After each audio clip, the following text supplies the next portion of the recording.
medyo masama-sama pa ang ating pakiramdam kasi medyo na-late na kagabi at sinamahan ko muna yung aking kaibigan. Alam niyo yun? Galing kasi sa galing kasi sa break up. So, sinamahan ko muna.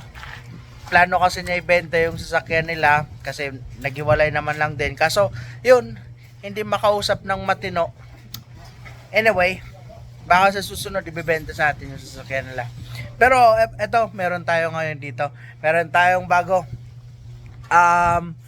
Eto, Mitsubishi Montero 2016 model automatic transmission GLS Premium. Ayan, pearl white po siya.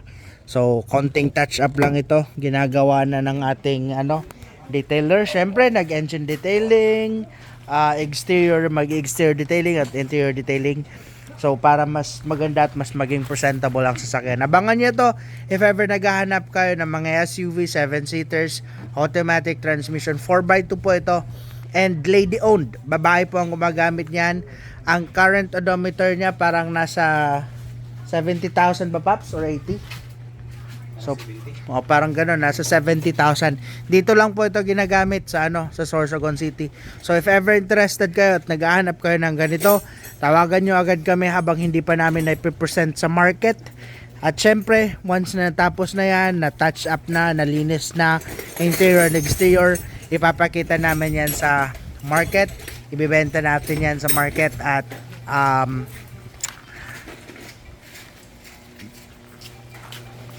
ipapakita namin sa inyo ulit interior, exterior, pati test drive natin yan. Abangan nyo yan, Mitsubishi Montero 2016 model automatic transmission.